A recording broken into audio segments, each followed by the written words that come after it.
with more Cannabis Confidential, only on CannabisRadio.com. All right, welcome back to Cannabis Confidential. I'm Dr. Dina, and I have Adam Ill, and we are about to blow your mind with some knowledge about a really super secret cannabis event coming to our town. All right, Adam, do it. I think I'm going to take a dab while you do this. You should. I've been hitting the joint the whole time. December 12th and 13th, if you are in the SoCal area, I'm doing a whole new type of event. It's called the Blazers Cup. We're going to have lots of musical performances. But in addition to music performances and a bunch of vendors that you want to see, I'm bringing a new element to it. We've all been to these events, and, they're fun, but sometimes, and you could tell me if this is true or not, Dina, sometimes some of these events just feel like swap meets for stoners. It's just a bunch of booths trying to sell you shit. I call them swap meets, right? Yeah, swap meets. It's just swap meets. You go there, you see all these vendors, you see their product. If you like it, you buy it. If you want to try it, you try it, and then that's it. You walk around the thing, and then you're done, and then you'll stay for a concert. But that always drove me crazy because, these are all-day festivals. They're like 12 p.m. to 12 a.m., and for 12 hours, I'm not going to shop. So I've added a new element, and I'm trying to merge the carnival theme with the weed theme, so you could be out there getting high, playing carnival games, winning grams of hash, winning bongs from companies, going on Ferris wheels, smoking joints, taking dabs. It's going to be a fun, entertaining time. And in addition to that, we are having reputable judges judge the cup, the competition part of it. And one of the judges is going to be you, Dr. Dina.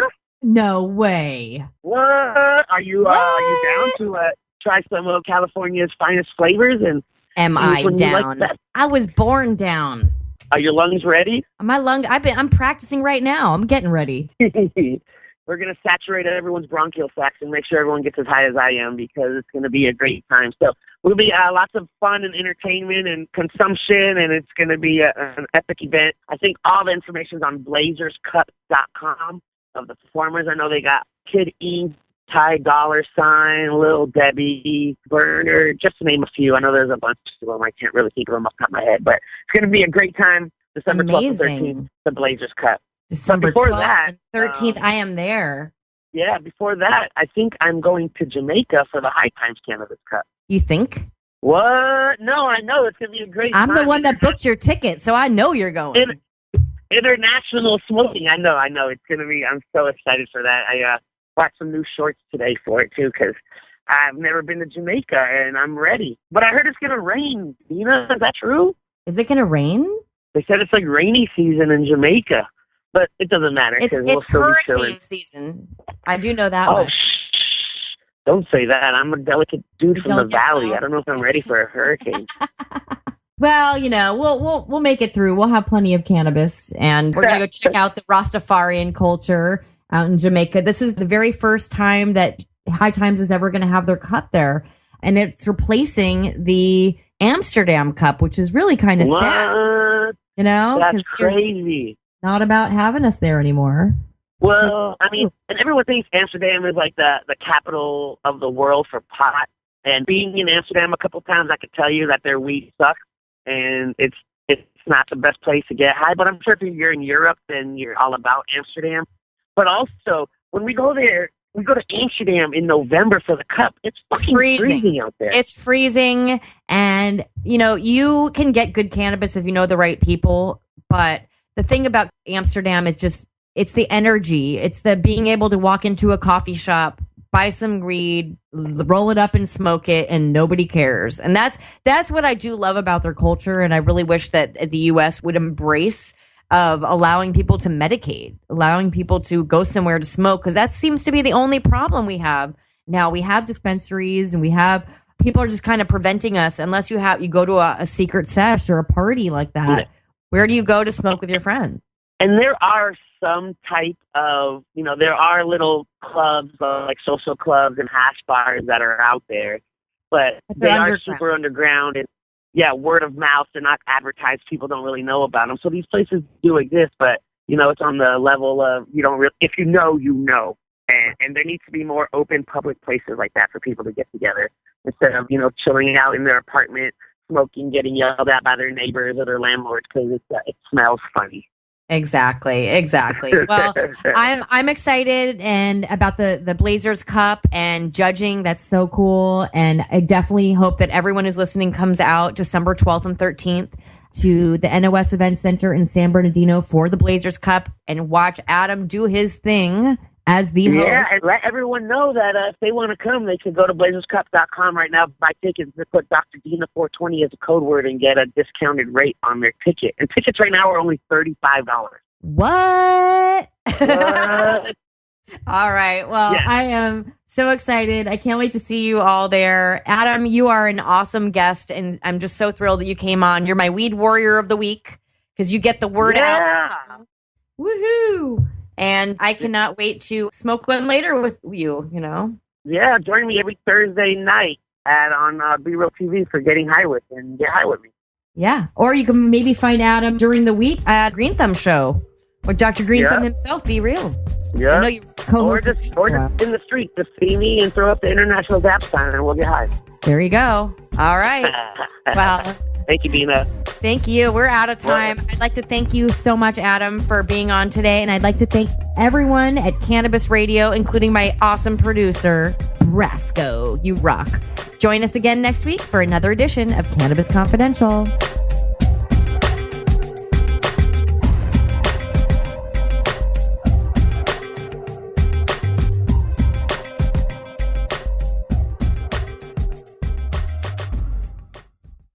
The opinions expressed on this CannabisRadio.com program are those of the guests and hosts and do not necessarily reflect those of the staff and management of CannabisRadio.com. Any rebroadcast or redistribution without proper consent of CannabisRadio.com is prohibited. We have your smoking section right here. This is the Cannabis Radio Network. From the Sky News Centre at 1, David Cameron says it may take some time to start flying the thousands of British tourists stranded in Sharm el-Sheikh home. UK flights have been suspended to and from the Egyptian capital after a plane crashed over the Sinai Desert on Saturday, killing all 224 people on board. The Prime Minister has defended the move, saying the government is putting safety first. We cannot be certain that the Russian airliner was brought down by a terrorist bomb. But because it's a strong possibility, it's right to act. It's right to act quickly. It's right to act on the advice that we receive. It's right to act on the intelligence that we have. The EU says 3 million more migrants could arrive on the continent by the end of 2016. More than 700,000 people have come to Europe seeking sanctuary or jobs so far this year. The only high-security jail in Northern Ireland is unsafe, unstable and in crisis, according to inspectors. The prison's watchdog says inmates and staff at HMP Magarbry feel unsafe. A suggestion for motorists to be fined £100 if they drive at 71 miles an hour on part of a motorway is being criticised. Bedfordshire's Police and Crime Commissioner says a zero-tolerance approach on the county's stretch of the M1 could offset cutbacks by generating £1 million. Co-founder of the campaign group Safe Speed, Claire Armstrong, says the measure would be an abuse of power. To start saying we're going to fund our force by activating the cameras permanently is an appalling way to use the equipment that's available to you. Just because it's there doesn't mean to say you should use it. The Bank of England's left the base rate of interest unchanged at 0.5%. The committee responsible voted by 8-1 to keep it at the record low. And Andy Murray has landed a big psychological blow to Belgium ahead of Great Britain's Davis Cup final. He dropped just one game in thrashing world number 16 David Goffin to move into the quarter-finals of the Paris Masters. They'll play again in the Davis Cup decider later this month. That's the latest. I'm Simon English. How high do you like your profit margin? CannabisRadio.com. BBC News with David Austin. Russia and Egypt has said there is no evidence to confirm the British theory that the Russian airline disaster in Sinai on Saturday was caused by a bomb. Britain has been defending its decision to cancel flights from the Egyptian resort of Sharm el-Sheikh, from where the flight took off, saying it had to act on intelligence indicating that a bomb may have been to blame. All 224 people on board the flight were killed. The U.S. Defense Secretary Ash Carter has visited a U.S. aircraft carrier in the South China Sea. China's foreign ministry described the visit as provocative and a threat to the sovereignty and security of other countries. The Real Madrid football star Karim Benzema has been placed under formal investigation by French prosecutors in a blackmail case involving the fellow international Mathieu Valbuena. Investigators want to determine if Benzema had any involvement in an attempt to extort money from Mr. Valbuena after a sex tape got into the hands of suspected blackmailers. Kurdish militants in Turkey have announced an end to a short-lived ceasefire. In a statement on a news agency close to the militants, the PKK said that its month-long halt to hostilities was over as a result of what it called the governing AK party's war policy. The opposition leader in Myanmar, Aung San Suu Kyi, has said she will run the government if her party wins the country's first openly contested election in 25 years. Myanmar's military-drafted constitution bars her from the presidency, but she said she would head the government and appoint a president who would work in accordance with her party's policies. The biggest anti-corruption trial in Italy for years has opened in Rome after the city's finances and services were brought to the brink of collapse. Mafia bosses, local politicians and businessmen are among some 24 suspects accused of pocketing millions of dollars by rigging Rome's public services. BBC News. Ganjapreneur.com, your guide to the cannabis business world. Ganjapreneur.com is a comprehensive resource for cannabis professionals and entrepreneurs. Download the Ganjapreneur app on your smartphone or tablet to catch up on cannabis industry news, scroll through our daily job listings, and learn about successful cannabis companies, executives, and investors. Ganjapreneur.com, helping Ganjapreneurs grow. From Feature Story News in London, I'm Ollie Barrett. UK Prime Minister David Cameron is hosting Egypt's President Sisi for talks in London as Britain grounds its flights out of Sharm el-Sheikh over security concerns. Britain's Foreign Secretary now says there is a significant possibility the crash of a Russian plane in Egypt was caused by a bomb. The flight from Sharm el-Sheikh to St. Petersburg came down with 224 people on board, all of whom died. Egypt has dismissed claims a militant group with links to the Islamic State could have been responsible. Rachel Venables is at Luton Airport, from where flights to Sharm el-Sheikh have been cancelled. Many of the passengers who turn up, they will be told to just go back home. That's as the government try and work out if the Russian airliner was brought down by a bomb on Saturday. So a plane full of passengers which did leave Luton under 24 hours ago. A flight left yesterday on time, and all of the people who arrived in Sharm el-Sheikh just after 6 yesterday would have got off the plane, basically got down the steps, got into the airport, checked on their phones and seen that all flights to and from the area have been cancelled for the time being. UK tourist Helen, who is in Sharm el-Sheikh, says she will try not to let it affect her future travel plans, though. You could be anywhere and these sort of things happen, unfortunately, in the world that we live in these days, so it's not going to change anything. You just have to keep your wits around you, and at least we know that the government and everyone are taking these measures and they're looking out for us. Well, reporter Theo Usherwood is at Downing Street for us ahead of David Cameron's talks with President Abdel Fattah el-Sisi. The chance to seek assurances that he needs on Egypt's security situation. He'll undoubtedly be asking what extra measures is President Sisi going to put in place to safeguard British tourists. The Egyptian Foreign Minister Shema Shukri has already spoken out against Mr Cameron's decision to ground that flight, ground all flights, describing that decision as premature and unwarranted.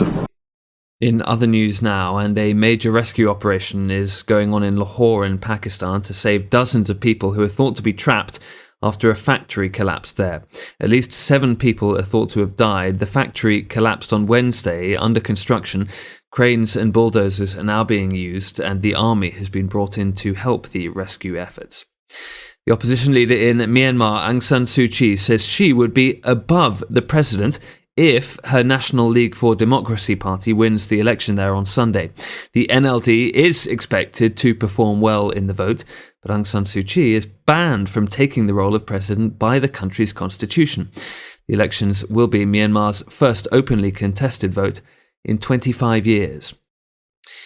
For more from FSN, you can like us on Facebook. You'll find video reporting and behind-the-scenes pictures, facebook.com/featurestorynews. From bureaus worldwide, this is FSN. Bali's international airport has reopened earlier than planned after ash from Mount Barujari on neighbouring Lombok Island began blowing in a more southerly direction and no longer towards Denpasar Airport. Arthur Stevens has more. The airport was given clearance to open at 2:30 p.m. local time on Thursday, but flight operations didn't begin for at least